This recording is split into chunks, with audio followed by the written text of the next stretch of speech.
Welcome everyone to today's HUBinar. Today our HUBinar is titled Deadline Domination, Productivity and Time Management Hacks. And we're so fortunate to have these two ladies join us this morning. We have Dore and Hannah LaVigne, both experts in the field of digital content production. And they'll be joining our conversation to share their insights on overcoming the challenges of tight deadlines and maximizing productivity. So we've quietly subtitled this, "The Juggle is Real," because I'm sure that many of you can identify with that. In fact, I mean, if you're joining us today and you're feeling that the juggle is real, type "yes, it is" in the comments. And before we dive into our discussion, let me quickly introduce our guests. This is Janet Dore, the successful CEO of Scribaceous. That is a woman-owned agency helping small businesses worldwide illuminate and expand their brand with affordable graphic design, web design, iHub app, progressive web apps, and relevant high-quality content. Welcome, Janet. Thank you for having me again. I'm having recently found out I have ADHD much later in my life. I'm very interested in today's topic. It's near and dear to my brain and heart. So thanks for having me. Same. And joining her is Hannah LaVigne. Hannah is the creative director, designer, strategist, and storyteller at Sage James Creative, also a women-owned agency dedicated to bespoke web design and purpose-driven branding for women-owned small businesses who desire an impactful and authentic online presence. Welcome, Hannah. Welcome. Thank you. So excited to dive into this. I also got diagnosed with ADHD later in life, so this is great. I'm excited. Wow. Very good. Very good. Thank you for that transparency right off the bat. So welcome again, all of you who are joining. And let's just dive right in with our first question, shall we? Ladies, what are some of the biggest challenges you face when managing multiple projects and deadlines in the digital agency world? Janet, you want to go first? Sure. So I think having ADHD, I definitely go into this hyper focus mode, and getting pulled out of it is torturous and really messes with my efficiency. So one of the biggest challenges to that is the constant pinging of my inbox, my text messages, my WhatsApp, just coming at me from all sides. So that's a big one that I've had to tackle. And I think just managing the flow of a project so that you can, don't get overwhelmed and in this stress mode about it, in this anxious mode about it. And then, the urgent changes, last minute request for changes or, change in direction, whatever is definitely another big one. I hear that. Hannah, anything to add?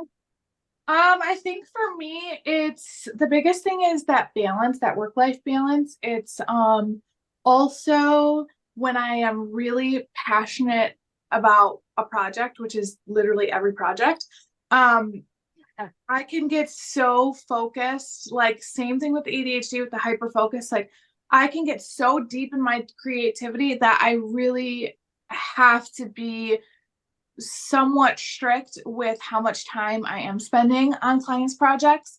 And the other part of that is like, as a small business owner, a mother, a wife, all of those things, friend, daughter, trying to find ways to avoid that burnout or not setting those boundaries, that like client, creator boundary there, so that I'm not like overextending myself for sure.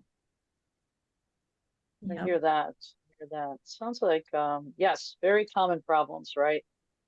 So how do you prioritize tasks then? Can you share with us that, especially when clients come in and change things last minute, lots of unexpected changes. I know that I've encountered, but how do you prioritize and ensure that you meet your deadlines, especially when there are changes like that? You want to go first again, Jana? Sure. So I have two primary tools that I use. I use Trello and 17 Hats. And Trello is kind of for the big picture project management, and 17 Hats is more for the detailed task management. And so for Trello, I use templates so that each project board that I set up is identical, and it really helps me wrap my brain around, gives me a visual for the scope of the project. You know, obviously I customize it to each project, and it really helps me get that calm that anxiety that I have more than I can handle. And then 17 Hats, between the workflows that they have, the automated workflows and the to-do list, those are just incredibly helpful for me.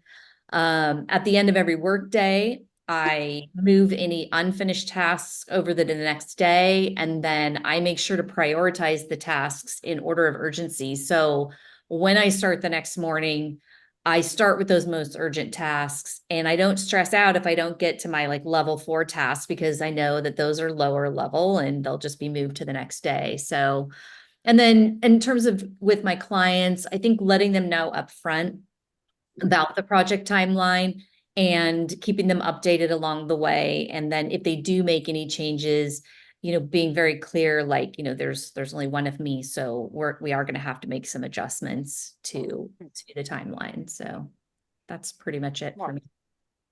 Smart. I like the levels. Yeah, Sounds very like a really important. smart That's a stress saver. Yeah, for sure. especially because everything seems like it's level 1.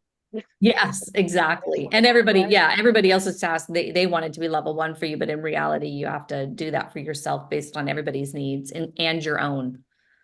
Of So, course. You see the big picture, they see their project. So yes, for yeah, sure. I like that a lot. I like that. How about you, Hannah? Kind of the same thing. So I use a dear friend of mine introduced me to MeisterTask, which is very similar to Trello, Asana, all of that. And oh my gosh, game changer for my business, because I can see everything, and I have an assistant, and thank God for her. But I would be using Voxer and like sending her all these ideas or things that needed to be done, and things would just get lost in the voice memos back and forth. So when I was introduced to MeisterTask, it was like anytime I had a thought, like there's a mobile app and a desktop, and I could just, okay, let's make a board. And like, oh my gosh, my system is so like project management, client pipeline, business tasks, personal and family, financial, content creation, all of that. And then within those workflows is different boards. So again, the same type of concept of prioritizing. So I have like business task flow that I'll tag her, like assign it to her and be like, okay, this is a priority 1, 2, and 3. And seeing it all laid out has taught me that not everything is a priority 1. Some things can wait. And in this field of work, I can have 3 people sign their contracts and submit all of their questionnaires and, you know, that whole process all at the same time. And then it's like, okay, how is that timeline? Like, who is priority? So I often ask clients if they have a set deadline, if they have a timeline of when they want their project completed. And then those would be kind of the first people. And just delegating to my assistant has been huge, like my back end stuff. So things that I'm like, well, I'll just do it. You know, it's like, well, she can do it now, so that I can kind of prioritize. And then the second thing, I actually have it sitting next to me, is I use a dream planner. And as someone with ADHD, I've gone through 90 million planners in my life. And this is the one that I have used the most consistently over the last almost year.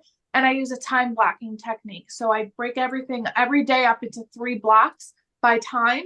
And block 1 is like things I need to get done in the morning after daycare drop off. Block 2 is like my larger chunk of time when my son's at daycare. Block 3 is anything going on in the evening. And the same type of concept of like going through that, comparing that to MeisterTask, just helps to sort of streamline the process for me. Wow. Wow. Beautiful. How long this is for either of you? I mean, that sounds like a lot of work, frankly. It sounds like it's completely worth it to stop and do that. But how much time do you estimate it takes to just to block out and do that kind of planning every day? Or do you do it at the end of the day? I try to do it at the beginning of the week, or I guess at the end of the week. So like Sunday nights, I try to sit down and just put everything in my planner. And then for Meister task, it really depends on the day. Sometimes I'll have like a middle of the night thought or like an after dinner thought, and I'm like, okay, let's put this in there. Oh, this task needs to be done. But I really do try every week, like sitting down Monday morning for an hour or two and just like put it all in there for the week. And like it's a relief because then I feel like I'm not forgetting anything. Got it. So weekly versus daily. Yeah, that's how I do it. And How about what, you, for me, Janet? my system, like once I do that, and I mean, the initial setup of the workflows and everything takes some time. You know, you do have to invest some time in that, you know, systemization. But once that's done, I mean, it's really quick. You know, I'll start a new project, it'll come up, I'll do the customization of it and tweak the template if I need to for next time. And then it's done. And then my prioritizing task at the end of each day for the next day is 5 minutes. Yeah. So it's easy. Great. Awesome. Thank you. Can you recommend some tools? I know you've mentioned a few already, but do you have any productivity hacks that you found particularly effective recently? Either of you? So Trello is the big one for me. I use the free version. I never really go beyond to that level of offerings that they offer at the free level. So I use Trello heavily, 17 hats. I was an early adopter, so it's been great because I'm in at their early adoption fee, but it's worth it even at their current rate because of all that it does. So I love that. It, manages all my clients, it's invoices, it's got a time tracker, it's got the to-do list, all the workflows, the questionnaires that Hannah was mentioning earlier. It's got all that capability. So those are my two main work management tools. I'm a heavy user of do not disturb now. I shut once it's, in the morning when I'll come on and I'll address all the emails that need addressing in my inbox.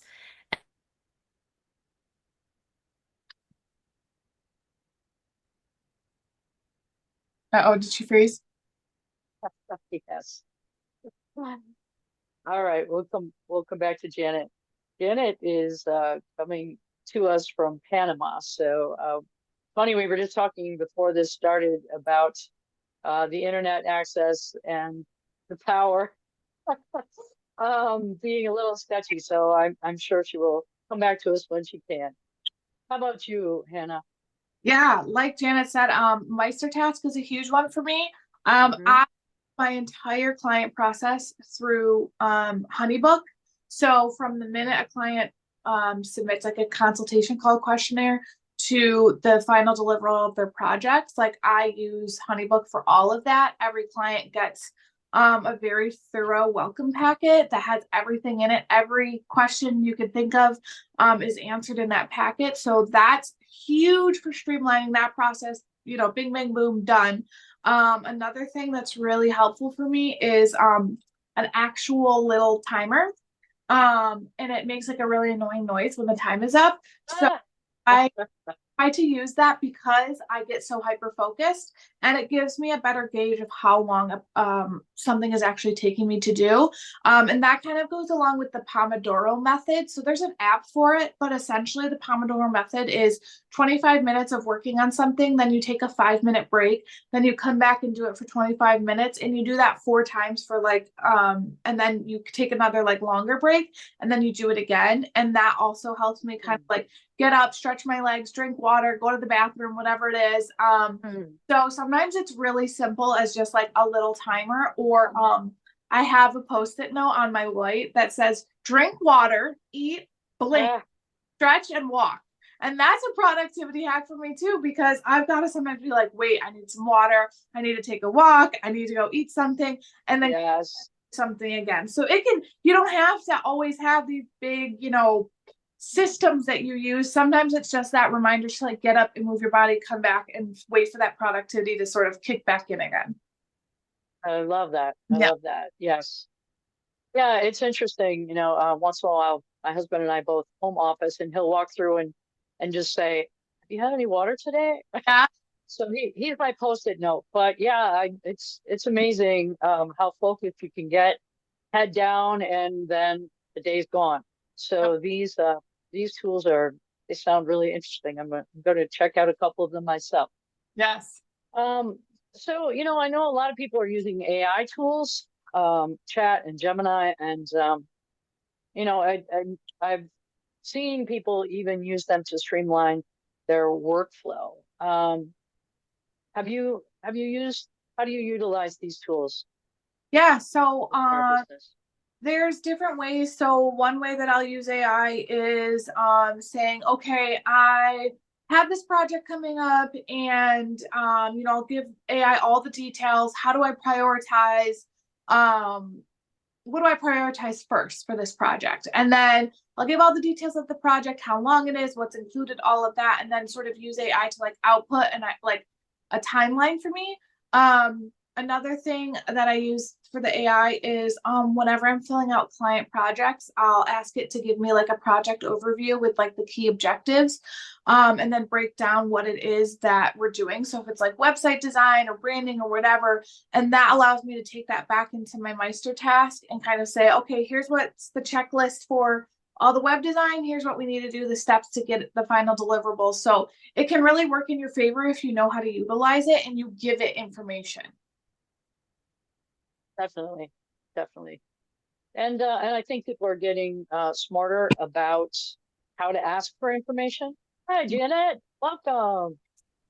So welcome to my life Little in glitch. Panama.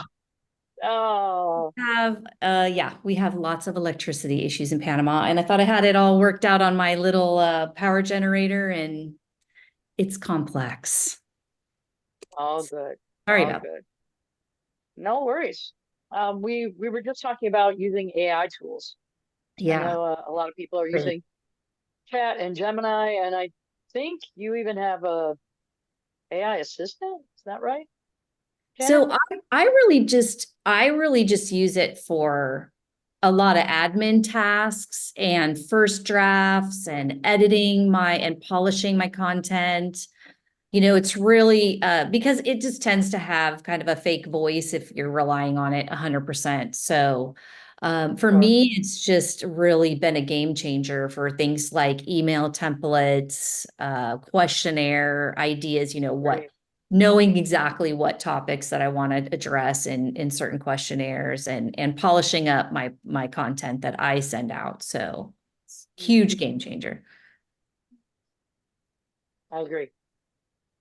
Hannah, I love that we were talking about, just the use of post-it notes to remind ourselves to do things.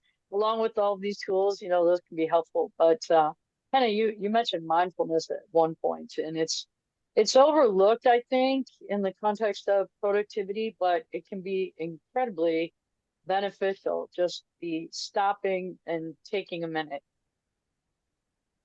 Oh yeah, 100%. I think with mindfulness for me, it's taking those breaks throughout the day.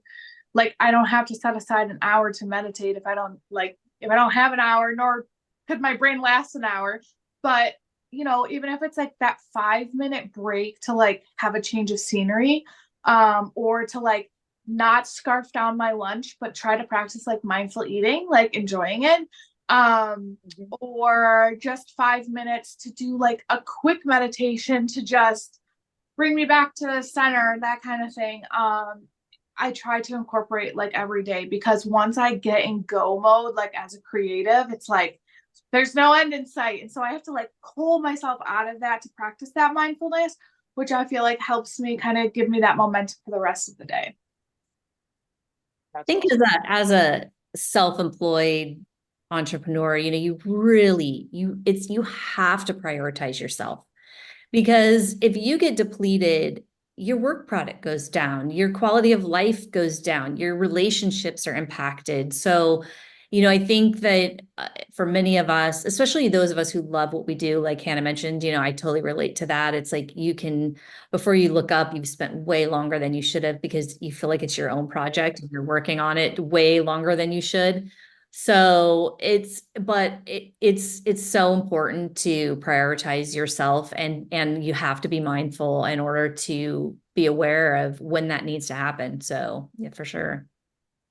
agree. I mean, many people talk about work-life balance, but I mean, is there really work-life balance? I mean, I think it's prioritization, right? I mean, you give your time to what's most important, and the lesser things you give less time to. But there's Yeah. really not ever a time that you are saying this is 50% of my time is work, 50% is my life. You know, I'm it doesn't getting work there. that way, especially I'm getting there. especially for that's good. That's good. And you're right. I think in the early days of our agencies, you know, we worked till 3 in the morning without even blinking because it was the most important project, right? And it mattered. And not that they don't matter now, but you matter.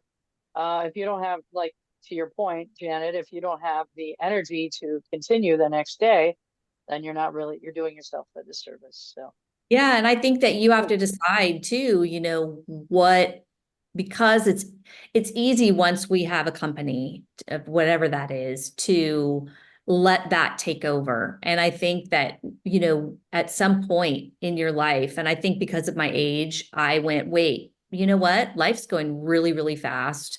What do I want my life to look like now? Because now's the time I need to make those adjustments rather than later going, oh, shoot, I really should have, you know, I wasted a lot of time doing this, or, you know, not, you know, I spent too much time doing this when really in the end was that so important to the whole, you know, of my life. So I think that's definitely the phase that I'm in at my age. And so I have been really strict about my work time now and my me time, and much more so than I was when I was younger. So that's awesome. And Hannah has a toddler. So, Hannah, if you can learn this now, yes. part of that is the perspective of having adult children. All of a sudden, we look back and say, what happened? Where did that time go? So, It's such a it, cliche, but it does go so fast. I know. And it's really hard too when you're in the time of life that Hannah is with a small child, because people inevitably come up and say, enjoy them while they're young. And It's you so know, hard to do that you're when not, you're in you're the, not in any, no, you can't, you don't want to hear that at that time. But yeah. it is, if you can look at us, Hannah, and keep these priorities, keep the main thing, you're gonna, Yeah. be really happy you did. Oh, absolutely. And I think that there's it says like becoming a mother has taught me how to prioritize better, because beforehand, like you said, I was running my own business, and um I could be up until 3 a.m., 4 a.m., 5 a.m. doing stuff. And now it's like I want when my day is done for my day to be done. And like a lot of time people think because you're self-employed, you actually have all this freedom. But yes, you have flexibility, but you still have certain time frames you want to choose to work within or can work within, especially having a toddler that's in a daycare. I have a certain amount of hours. So yes, I don't just sit around doing whatever I want to do. I'm doing stuff, but I learned that I don't want to be spending my 7 p.m. to 10 p.m. working. So it's like, how can I do quality work um, without seeping into family time and things like that? And that's why that time blocking is really important for me, because it's like even alarms on my phone are like, this is family block time, this is work block time, this is eating block time, and just really blocking it out so I hold that boundary for myself and for my client. Definitely. Yeah. That's great. All right, let's talk about client expectations. So, I mean, I know we're talking about blocking our time, and I love the do not disturb on your phone. I like that idea. That's a really valuable thing. Just a little thing you threw away there, Janet, which is excellent. Sometimes we forget to even turn our phones off, right? We're way too available. But how Yeah. do you both manage client expectations? Well, I think for me, it's from the very beginning. At this point, I really only choose clients that see me as a partner of theirs and not as a servant, mentality. And I work with a lot of women, as Hannah does, so I think that comes much more naturally in those kind of relationships. But I really, with all of them, I really establish a very personal relationship and have very open communication, and they know that they get my personal attention. It's not the type of agency where I'm the face and then I pass everything off to, lower echelon people. I'm the one I have my hands in everything, and they appreciate that. And so I make sure that they know, like, okay, well, that means there's only one of me. And, I work with a lot of coaches, so they already innately understand the work-life balance thing, which is lovely because I don't have to explain, hey, I need, to not work till midnight. They get it, and they don't put a lot of pressure, even when they are really wanting to get things done. So I think it's just this big kind of all-encompassing relationship and respect and partnership that you have from them. And then from the beginning, having those really clear processes and clear scope and a clear procedure for when there are changes, what does that mean? And I communicate to them like, okay, we'll solidify those changes, and then I communicate to them what that means to the project deadline. So, and I use the word no a lot. I do. It's become a big one for me, both to myself, saying no to taking more on, and no in a very polite and professional way if I can't work in this frenzied mode. So Yeah, I play a lot to that because one thing that's been really hard for me is saying no, or more so saying sorry a lot. Like, so sorry I couldn't answer your email at 11 last night. I was doing X, Y, and Z. And the funny thing is Yeah. like I put that own expectation on myself that I have to be like, if a client texts me or emails me at 10 p.m., like I have to respond by 10:01. Like, no, not a single one of my clients has been like, Hannah, I back to me by 11. Like, it can wait. Like, I do important work, but I am not a surgeon. I am not a, XYZ. Like, I don't have like, it's really not an emergency. It's actually fine. And that's myself. The other thing is, over the years, I have gotten really, really good at, I would say, having a process. So when a client speaks to me and they say, okay, what's the next step? Like, everything is like, this is what's going to happen first, then this, then that. And another little trick I do for myself is, if I think a project will take me 4 weeks, I'm going to tell a client 6 weeks, because I have to leave that buffer for if somebody gets sick, if the client doesn't send what they need to send in time. And that gives me the ability to be like, if I get it done in 4, great, but I told them 6. So still having that wiggle room has been really big for me, especially when you have a toddler who gets sick and then default parent has to stay home. So most of my clients are extremely, extremely understanding, because I work with a lot of women and I work with a lot of mothers. So they're usually like, don't apologize. We get it. Care of you. Like, I had surgery a few months ago, and I remember frantically voice noting my assistant, and I'm like, and you got to get back to this person and this person and this person. And my one client had sent like feedback from her website for me to do like final revisions, and in big bold letters in her email, she's like, do not respond to this until you are home and feeling better from surgery.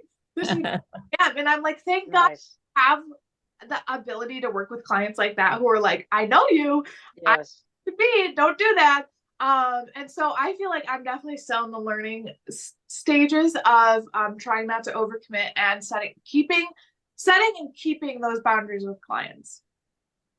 I hear you on the 10 o'clock message, getting back at 10:01. I mean, that Sure. I used to be like that completely all the time. And I think when I started getting feedback from people like, here, oh, you are so responsive, it was just like, you are like nobody else. I went, you know what?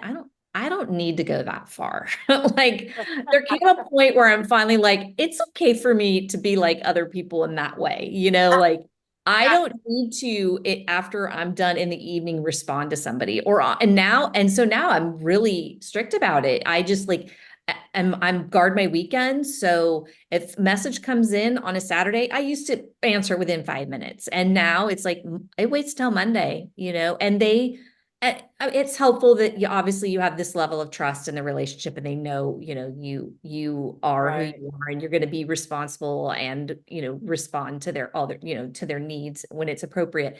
But I also don't want new clients who have that expectation. So I don't want to give them that and then later have to take it away. So even if it's a new client, I'm like, it's waiting until Monday, so.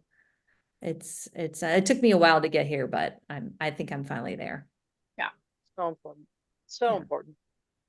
Well, it sounds like neither of you really have a problem with this next question, but I was going to ask if you had any strategies for staying motivated. We've talked about staying focused, but are you ever in the middle of a project and how do you motivate yourself to move forward? I don't have a huge problem with motivation. I think partly that's why I had such a late in life diagnosis of ADHD because I'm not a procrastinator. I've always been quite driven and goal oriented and, much more of a people pleaser in my younger years, but I still like to help people. That's just my nature. And so motivation has never really been an issue for me. But I think that in the early days, I would say one of the biggest motivators for me was like building my portfolio to have this visual representation of things that you've created for people was a huge motivator for me. So I was always, wanting to add to that and grow that and it, give me something to be proud of and be able to show to other people, what I knew I could do. So I think the Hmm. portfolio is a big one. I like that. Yeah, I agree. Anything to add, Hannah? I would say that I do have a problem with procrastination, more so when it comes to like if there's a this is why I have had to start outsourcing too and narrowing down what I actually want to offer for services is That's a because big. I know I have to Mm, that's like really tedious. I'm like, I can't do it. I cannot do it. Like, I love creating Shopify storefronts, but like, please don't make me load all of your products and do this like super tedious thing. So I had to realize, like, okay, this is like so boring and like Yeah. it's for me. Okay, how can I still provide this client with what they're looking for, but not have to do that end of it?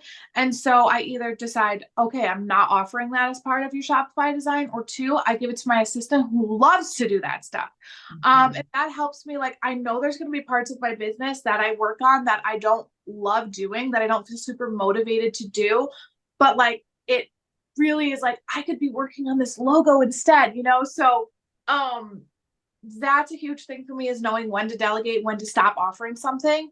Two is I'm a part of like two really awesome women-led like professional and personal development networking groups, and getting together in person and doing like co-work sessions, like whether we meet up at Starbucks or somebody's house or whatever.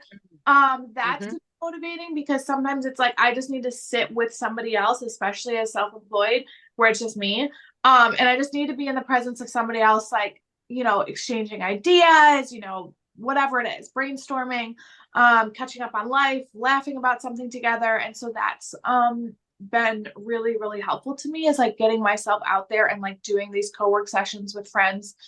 Even my assistant will come over and we'll like just co-work together. And sometimes you just feel a lot more accomplished when you have somebody else doing it with you. Agree. Totally agree. Yeah, same. Yeah. The narrowing down the services was a big one for me too. Yes, absolutely. And yeah, putting together like a small team. Yeah, I don't want to do the tedious aspects of SEO. Like that just gets super tedious and can take hours. And when you hyper focus, like I would finish an SEO like research session, I would be absolutely fried, So I'm like, Yeah. oh no, that's one of the things that and you also can't be great at a gazillion different things. So, you really, I think it's beneficial to my clients to have, I have my things that are my passionate specialties. And then I have a core, small, very, very small core team of people that I delegate to. So that's a huge one. I like that a lot. I mean, community is so important, right? Even if you're not co-working, it's just important to get together and bounce things and get perspective. A lot of times you don't even need to be talking about a project, right? It's just something they say will spur perspective in you on that. So yeah, I agree. I miss that. I mean, living in Panama and live in kind of a remote jungly area. There is a co-work area, but it's just not the same. I'm from San Diego. I'm going back there next year. I'm really looking forward to doing more things like that, being able to go out to the coffee houses for co-working groups that meet up. There's just a lot more opportunities in urban areas. So I really do miss that a lot. Agree. So I know you're both very creative people. Do you block time for creative expression or um, just creativity in general? Do you block time out for that, or how do you balance the need to be creative with the demands of the everyday? Well, I build plenty of creative time into my project deadline. So, I'm not feeling stressed if I, take Mm, a little longer to be inspired. Sometimes things flow easier, sometimes they're a little bit more of a struggle. So I build that in. And to be honest, like I no longer take like those rush jobs because they really hamper my ability to do my best work. So I'm really not interested in them anymore. And so I think for my typical job, that's worked into there. I always, have a chunk of time per week where I just creatively explore, and learn some new things. And then, because I love what I do so much, like my hobbies are what I do for work. yeah. So I'm doing my hobbies that are making me feel good and self-care Hmm. time, and they are teaching me new things, getting my creative juices flowing. So that's a huge help because if I didn't love to do what I do so much, I would need more time that would take from my personal time. But fortunately, I get to kill two birds with one stone. So I agree. Anything to add, Hannah? I'm the same exact way. Like I love what I do and I love Yeah. being creative, but I think the other part of that is when I first started my business, and I feel like this is very common, is I took every and any project, right? I wanted the practice, I wanted the proof, I wanted the testimonials. I I will take you, I will take you, I will take you. I don't care how you treat me. I don't care what I'll take it. Um, and while yes, it worked for the first year, going into year 2, and now I'm technically in year 5, um, I don't do that anymore. Like if somebody's talking to me and like I can't tell you the amount of times I've called Sue and been like, should I take this?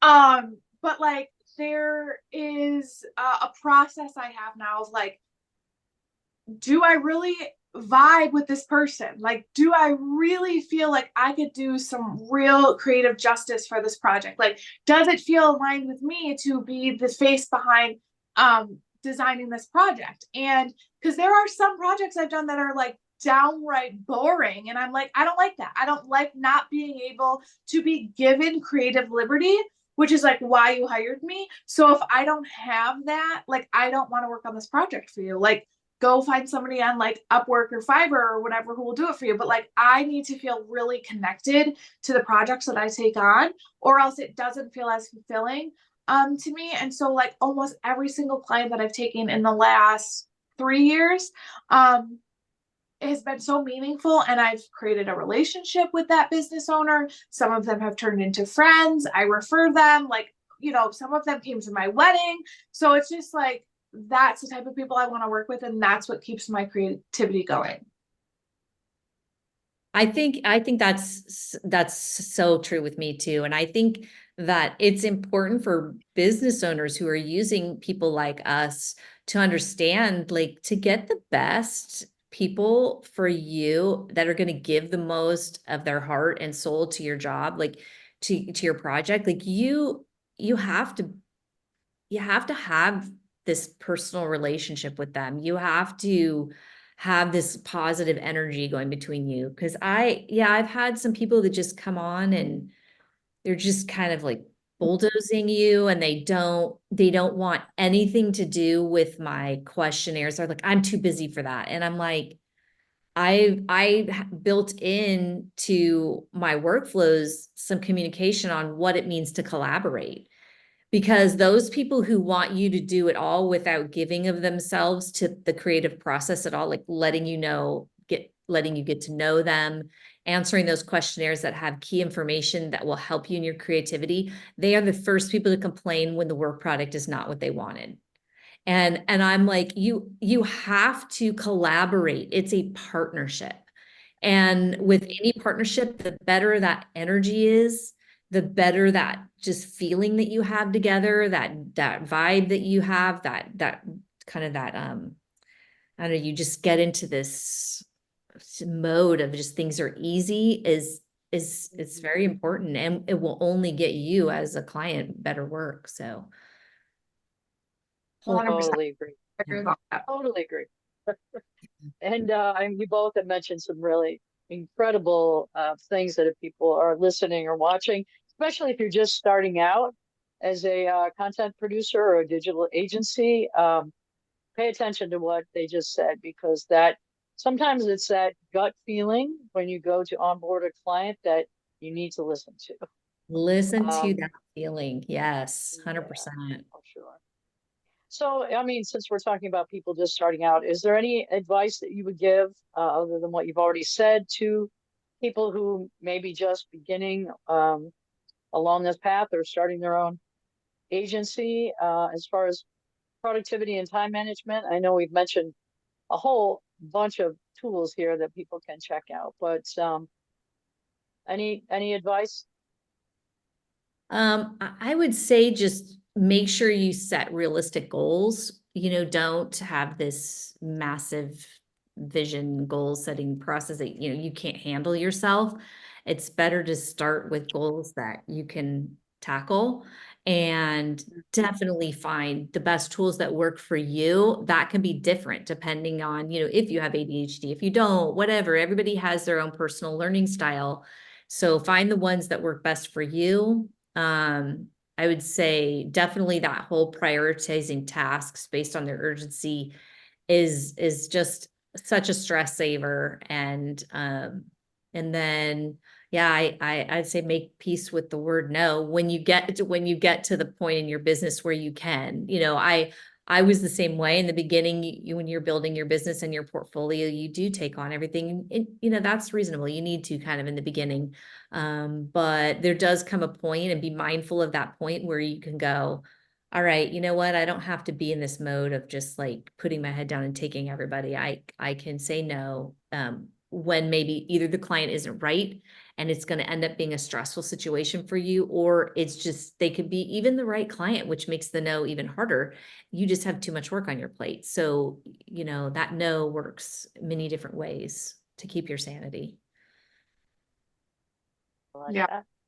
Yeah. I would say like pick 5 productivity tools or hacks and like learn about them, and then like see how people are implementing them, and then, which is obviously going to take you some time, so manage, make sure you set aside time for that, but then pick 2 that you feel like would really work for you. Like for so long I used a dry erase board, and I'm like, this doesn't work for me. Like I need pen and paper, but I also need my phone. So I also need something that I can just quick, if I don't have pen and paper, like how can I do this? And so I found that the time blocking technique that I was taught mixed with the Meister task, the woman that I learned it from uses the 2 together. So it's like, how can I make sure this planner gets used and I'm consistent with Meister task? And so it was like watching tons of videos from her, trainings, YouTube videos, whatever, to find a way that fits it best for me. And then the other thing I would say is kind of what Janet said, is like right off the bat, even if you don't feel it, even if it feels like it's imposter syndrome or you're faking it, act as if you respect yourself as a partner and a collaborator with a client versus being there at their every beck and call, or feeling like you are somehow, like she said, like a servant to them, because they pursued and invested in your services, and without your help they will not get what it is they are looking for. So they need you, and you deserve to stand feeling respected and seeing it as a collaboration and a partnership, which should help you be able to set that boundary of like, I don't need to be available to them 24/7. I don't need to say yes to that specific person. And sometimes in the beginning, I would be like, well, if I don't say yes to this person, there's never going to be another person. One thing I've learned in the 5 years as a business owner is that usually when one client is a see ya, another one is more aligned and is like a yes, like a heck yes kind of client. So those are my 3 little tips. Wonderful. Yeah. Wonderful. Well, I'm gonna, I know we're closing in here, but I'd like to open the floor for any questions from our watching, listening audience. If you've got a question about time management or productivity, or have a specific question for Hannah or Janet, maybe about one of the tools that they've mentioned, feel free to put it in the chat and we'll try to address it. In fact, I wanted to ask our audience a question. Based on the discussion today, what's the most pressing time management challenge that you're currently facing in your work? So we'll see if that stirs some conversation in the chat. I really appreciated this conversation, ladies. I had one last topic I wanted to try to address, because this has come in a couple times through our different channels, and that is regarding the topic of perfectionism. I know that not sometimes, just about all the time, perfectionism can be a major obstacle to productivity. But how do you handle it? How do you know when to stop? How do you know when to stop? I think that, you know, perfectionism really is something that it's an issue that you really need to address at that self-help level. And, you know, for me, I'm a huge reader. And so, you know, I've sought out books that help me gain perspective and really get into my soul that you could be good enough. Like there's good enough, you know, you don't have to be perfect. It's just going to destroy you ultimately and I think because of my age, I did reach that point of distraction in certain aspects of my life, you know, when I was a mom and trying to juggle it all, definitely hit a wall. And in my business, there came a point where I was so busy and, you know, trying to please everybody and make everybody perfectly happy.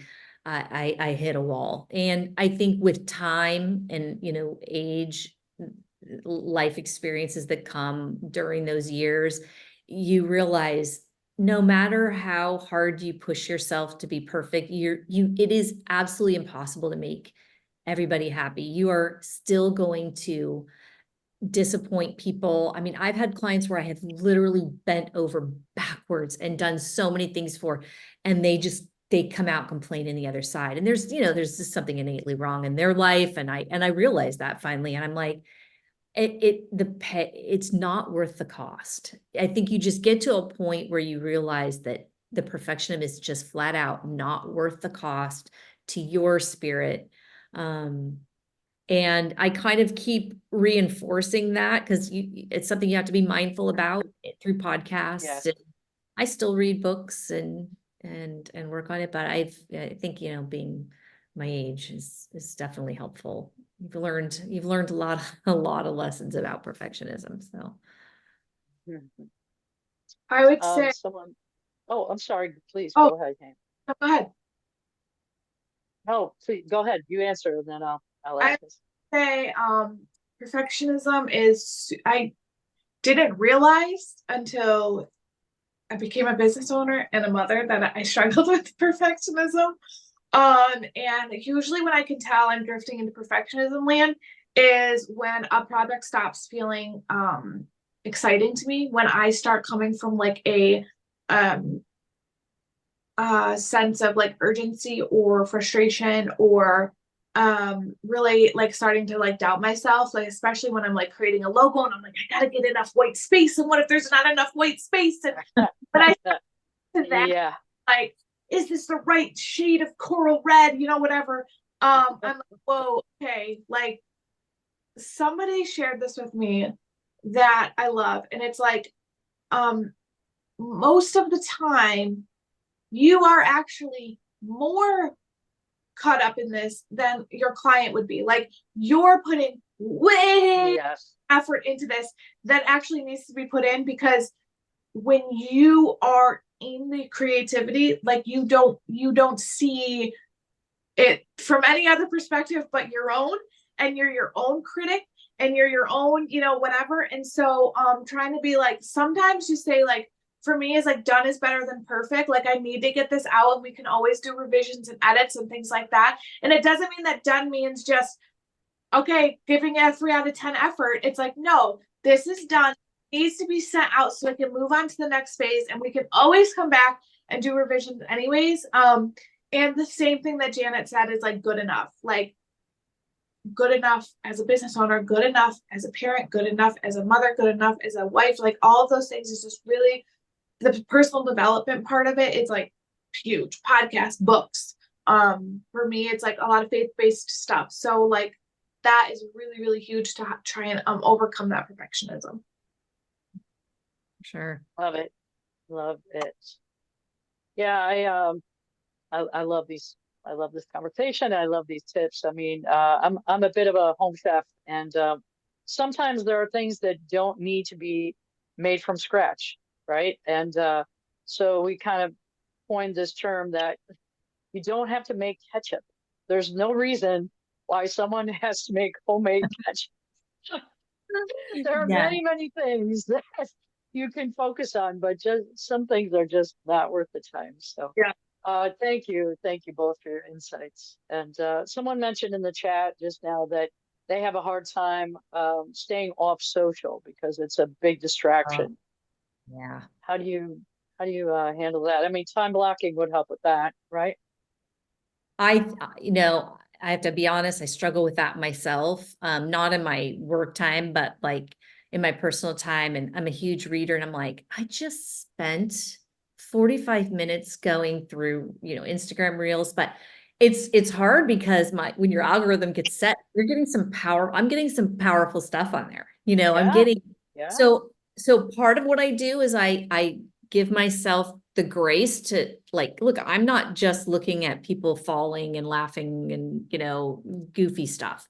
I've, gotten such a great algorithm that this is also self-enrichment time, relationship improvement time, and work improvement time. So I have a good algorithm going on. But that being said, you do have to limit it. I had just decided literally last week that and I haven't done it yet, but I need to set up that screen time aspect on my phone so that it really gives me perspective, because it's so easy to get lost when you're doing it, to look up and it's like an hour's gone by or whatever. So I want to use that screen time thing on my phone to help me with that.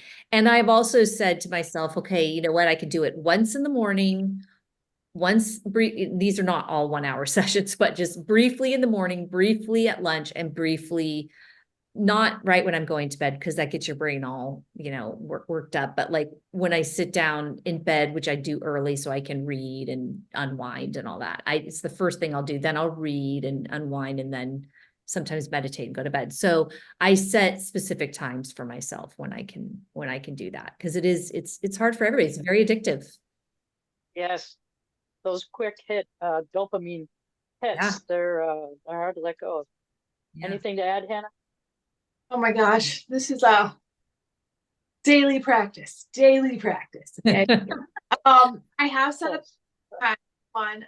So I also set the limit that like, if anything to do with productivity, like I only can be 4 hours a day or whatever it is, I set the time. Entertainment is like 4 hours and all that. I recently followed this girl. I wish I remember her name. She did this reel about how once you start the scroll, it takes your brain 27 minutes to get back to whatever it was you were doing. So when you start to get into the scroll, and I don't know where she got the statistics from, but it was very convincing. And she said, so when you go to scroll, be like, okay, am I willing to sacrifice that 27 minutes that it'll take me to get back to what I was doing?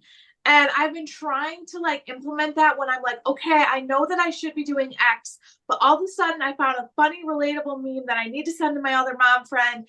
And then there's this new supplement that I need to try now. And Sure. I want to buy A recipe. Sure. this Sure. work my 27 minutes when I could be doing something else.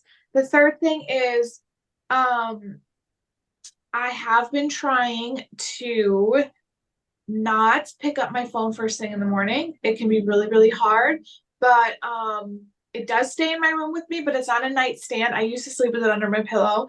But it was really bad. So I tried to get up and like get my son ready for daycare, get our breakfast, all of that. Then after he's done with daycare, after I do drop off, I come back and I sit down with my coffee and I get to have some phone time. And I just feel like that really not to get stuck in the phone right away. Yeah. It's like reading the newspaper when you have your coffee. That's another time that I do it too. Same. Cause it's like, hey, we all, you know, in our parents' time, you know, that's when they would sit and scroll through the newspaper. It's like, I don't have newspapers, so that's my newspaper time. Yes, exactly. That's good. That's good. Well, I can't believe we're out of time here today. This is such a great conversation. Thank you so much, both of you, and thank you online for joining us today, and just really valuable insights and sharing your expertise. I mean, your tips on productivity and time management tools that you shared were super helpful, and we'll put them out when we do follow up to this. Send an email with those tips again if you would like to follow up on those. We just really appreciate you both being here and sharing your knowledge and expertise with our audience. Pleasure. For those of you watching, thank you so much for joining us. We hope that you found this webinar informational and helpful. We appreciate your participation and engagement. Remember, the key to success is effective time management and staying organized. So keep practicing all the tips and strategies that we discussed today. And if I'd be remiss if I didn't mention iHub app. So this feature-packed solution for building and publishing hubs with ease, designed for freelancers, creatives, founders, and entrepreneurs. Check it out. You can build a hub-based app for free in record time. So you can check that out at the link that I think we're posting here, inspirehub.com. Thank you again, everyone. Best of luck in all of your future endeavors, and have a wonderful day. Bye. Bye. Bye.